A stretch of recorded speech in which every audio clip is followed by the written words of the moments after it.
Hello and thank you all for joining us. You're watching Addis News Hour with the news. I'm Tabitha John. Do stay with us.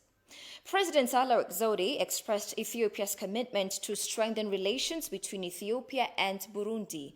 The president has been in Burundi for a two-day official visit. Alula Teklomariam has more.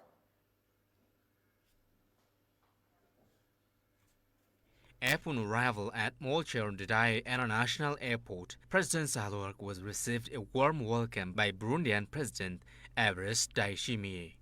In her 2 days official visit to Burundi, President Sahle, along her Burundian counterpart, discussed bilateral and regional issues to further strengthen relations between the two nations. Our two countries have enjoyed a long-lasting relationship. We want to strengthen that. On the first day of her working visit, the president visited the Museums of the Heroes of Independence and Democracy in Burundi, accompanied by Burundian Vice President Prosper Uzambanza. Ethiopia and Burundi enjoyed a long-lasting relationship.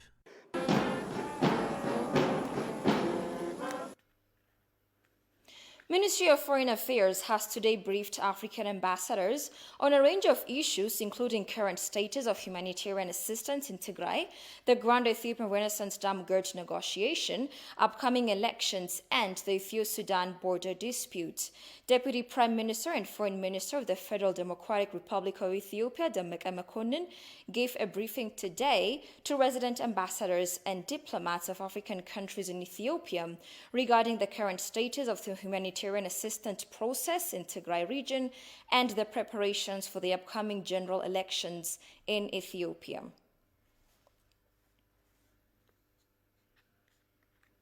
For more on the deliberations of the African ambassadors with the Deputy Prime Minister and Foreign Minister, the spokesperson of the Ministry of Foreign Affairs, Dina Mufti, joins us on the phone.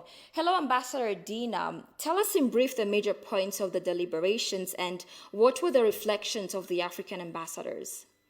Well, thank you very much. This is actually a usual exercise on the part of the Ministry of Foreign Affairs. We regularly brief resident diplomats on the current situation in the country. We have been briefing them earlier on as well. And this is part of that exercise. And in these relations, 2 days' turn was for the African ambassadors. They were briefed by the Deputy Prime Minister and the Minister of Foreign Affairs on those basic four issues of the current nature in our case. The briefing is based on, as you have already mentioned, on Grand Renaissance Dam, and negotiations are revolving around Grand Renaissance Dam, Ethio-Sudanese border conflict, the law enforcement operations in the northern part of Ethiopia, and the reconstruction process that is going on right now. Particularly with regard to the Ethio-Sudanese relations, the Prime Minister was briefing the African diplomats, resident diplomats, on the historic relationship between the two countries, the fact that the two countries and peoples have cultural, spiritual, and boundary relationship, and the two countries have been supporting each other in times of difficulties. But when Ethiopia has turned its face to the maintaining of the law and order in the northern part of Ethiopia, the Sudanese side have encroached into the Ethiopian territory. They looted property and hurt our citizens. And the Prime Minister told the African diplomats that this is untenable and this is wrong morally, legally. And he urged the African ambassadors also to urge their respective governments to put pressure on the Sudanese government to come to common sense and withdraw from the Ethiopian territories and withdraw to the positions where they have been before November 6th. This had been the briefing, and it was frank, it was clear, and Ethiopia had been always preferring to overcome difficulties through diplomatic means, because that is only a civil way of overcoming the difficulties nowadays. However, there is a limit to the diplomatic practices and a limit to the patience of Ethiopia. And now, unfortunately, the Sudanese side have continued encroaching into Ethiopian territory, looting Ethiopian property and hurting Ethiopians as well. Very good, Ambassador. So what were the reflections of the African ambassadors? What response do they give to this? Well, basically, they are thankful and grateful to the briefings that have been conducted, and they prefer that because that will put them on the same page with the host country, that is Ethiopia. They also express their commitment to faithfully convey the message to their respective governments, and we are expecting that to happen. Very great, Ambassador. Thank you so much for that. Have a great evening. Have a nice evening as well. Thank you very much. All right. Meanwhile, the Agency for Refugees and Returnee Affairs announces that it has been working aggressively in improving better services for Eritrean refugees in Tigray State. Director General of the Agency for Refugee and Returnee Affairs, Tesfahun Gobezai, talking to ETV, says the government has given priority to discharging its international obligation of ensuring peace and security for refugees. Jerusalem Betzaha has compiled the following report. For Ethiopians, it's not new in helping each other living together peacefully with a tolerance and respectful manner. But not only Ethiopians for Ethiopians, rather Ethiopians have a good history and social value in receiving others. That's why Ethiopia is home to Africa's second largest refugee population after Uganda.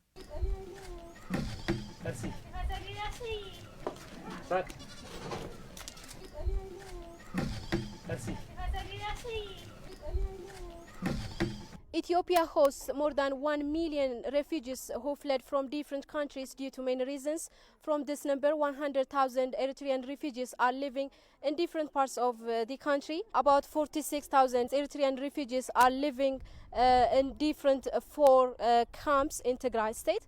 This Mayaini refugee camp is one of the 4 camps of Eritrean refugees in Tigray State.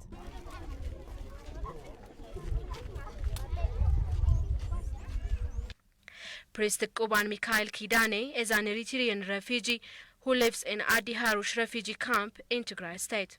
ካምፕ 10 ዓመት ሙሉ ተቀምጫለሁ ማለት ነው። ከዛ በመንግስት የሚደረግለት ነገር በጣም አሪፍ ነው። I have been living here for the last 10 years. The Ethiopian government has supported me as much as possible. I would like to say thank you to the Ethiopian people and the government.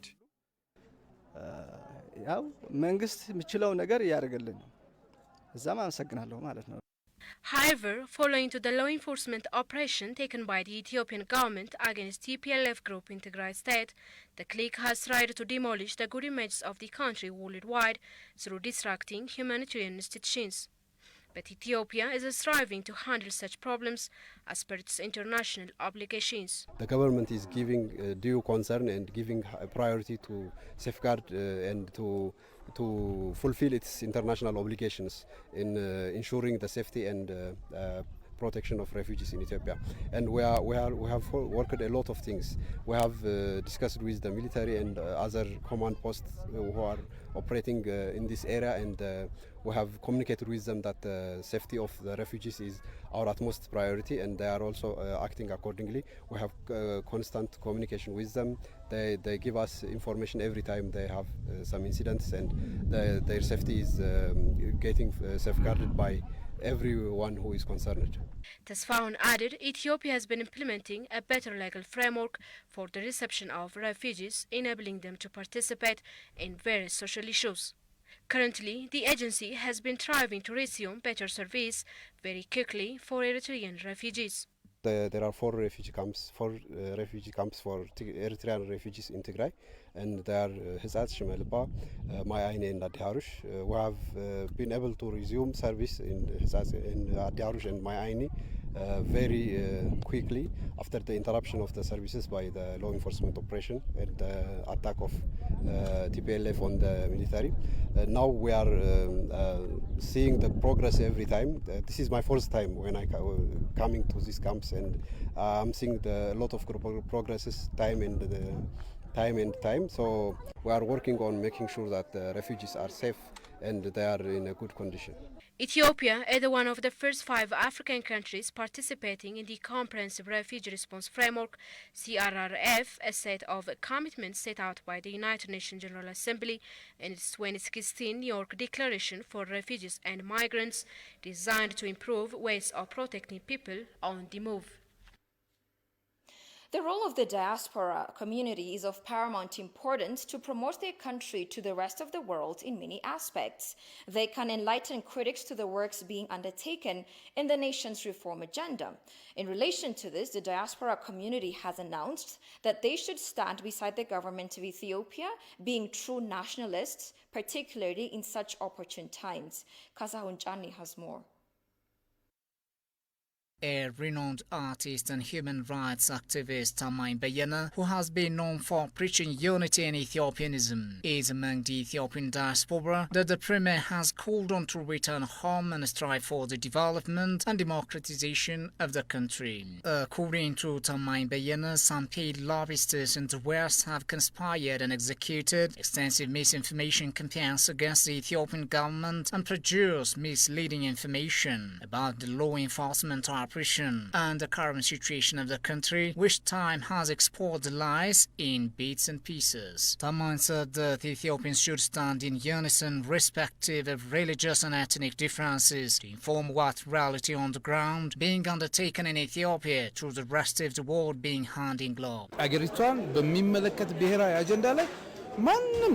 Over our national unity, there is a clear and firm stance, and we should stand together, being close during this time.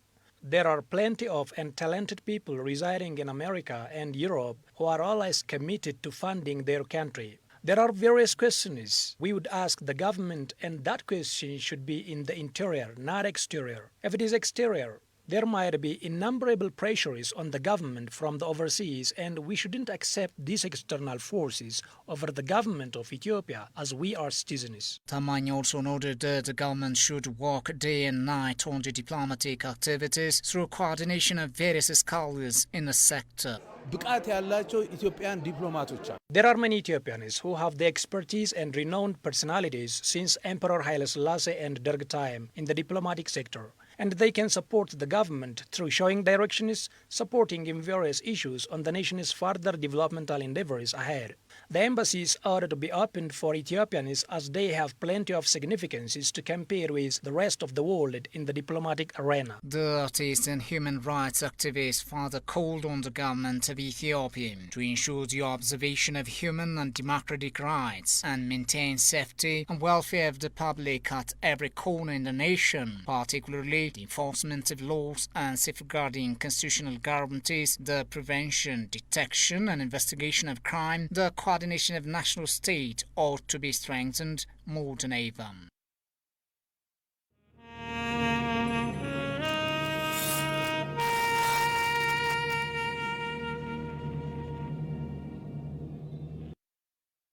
Welcome back again.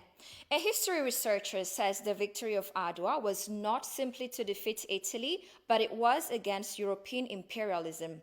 The scholar Ayele Bakari indicated the victory of Adwa is a turning point in world history in which something different happened at Adwa through unison by Ethiopian people from all walks of life. Goshu Melissa reports. According to Jonas Raymond, in March 1896, a well-disciplined and massive Ethiopian army did the unthinkable. It routed an invading Italian force and brought Italy's war of conquest in Africa to an end. In the age of relentless European expansion, Ethiopia had successfully defended its independence and cast doubt upon an unshakable certainty of the age of imperialism.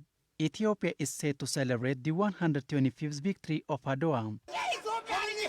Historian Ayele Bakari, who studied ancient civilization, said the victory of Adwa is important in unifying Africa.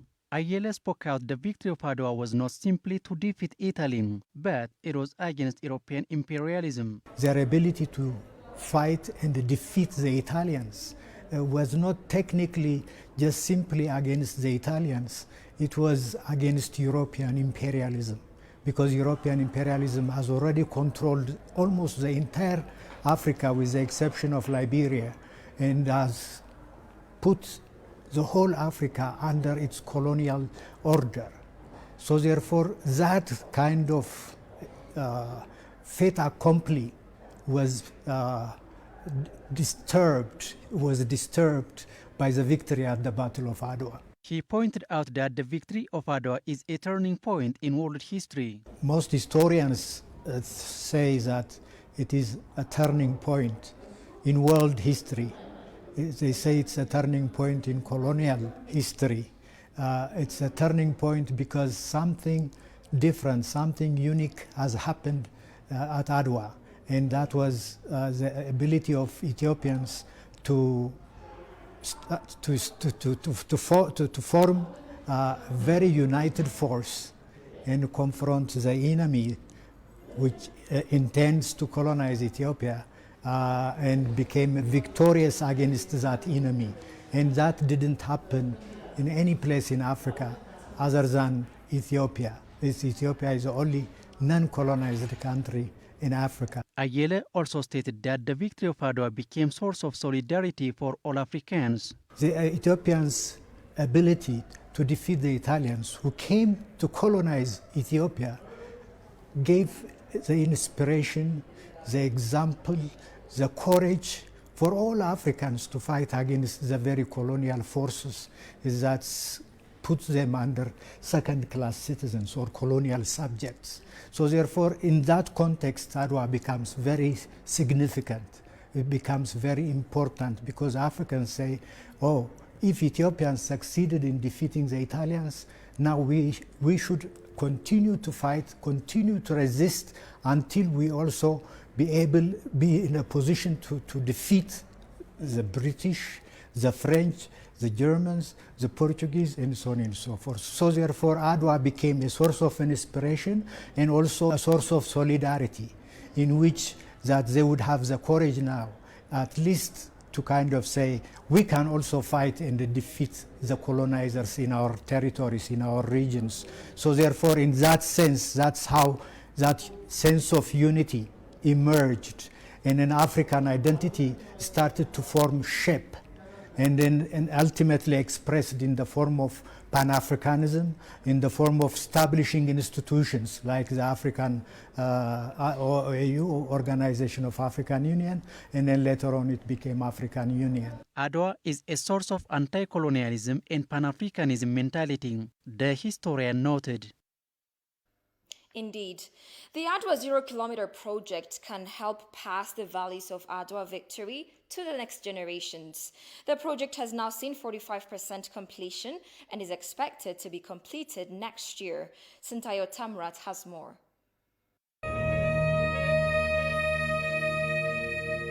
Although Ethiopians colorfully mark the victory of Adwa each year for the last 124 years, the country doesn't have a memorial center that depicts the victory in its entirety. To address this, a memorial center named Adwa Zero Kilometers was launched last year for this glorious victory of black people. The 11 buildings architecture is said to bear the values of Adwa. Adwa is the seal of honor of Ethiopia. It is a symbol of freedom to the entire black people. This project is one way to express the victory of Adwa. Each of the 11 buildings has 3 to 5 floors. It looks like zero as you see it down from Minilik Square. The Adwa project has a memorial museum, conference rooms, cafeterias, and entertainment centers. There is a memorial museum to display the values and history of that victory. There is also a research center for the Adwa-related topics. The project further assumes displaying the landscape of Adwa area, including the mountain. This helps the public visualize the 1895 Adwa battle. Apart from the landscape of Adwa, it will show the people who came from different parts of Ethiopia and participated in the war. It will even show the drum used to gather the people. And different materials are being used for the architecture. You can see the Minilik monument from any direction. The monument is the depiction of Minilik and his horse as he was leading the Ethiopian army to the battlefield. The new project's elevation is down from this monument. The city administration of Addis Ababa says it is doing hard to accomplish the project. The current progress is good and the workers are doing day and night. It will be accomplished as scheduled, though it is now lagged by 5%, the city administration said. Policy Matters is a conversation platform which aims to provide reasoned analysis and context to the activities, reforms, and policies of the federal government of Ethiopia. Exploring various reforms the government is undertaking, the conversation platform aspires to enable nuanced and informed understanding. The question being doing it both at the same time, both the privatization of Ethio Telecom as well as letting 2 new operators come in. Don't you think that's too much to bite? Yes, this is a huge enterprise. Yes, it takes a huge toll on us, but it's also so important, so critical for the future of this country that it was worth doing it this way. So having said that, let me ask you this. Since you represent technically the Ministry of Finance, so I'm going to put this question to you. What are you looking at when it comes to this sector, the telecom sector? Is there going to be resources allocated? If we have to make a difference in Ethiopian economy, the most important thing we must do is to make sure ideas are properly financed for execution. That's what we've been lacking in this country.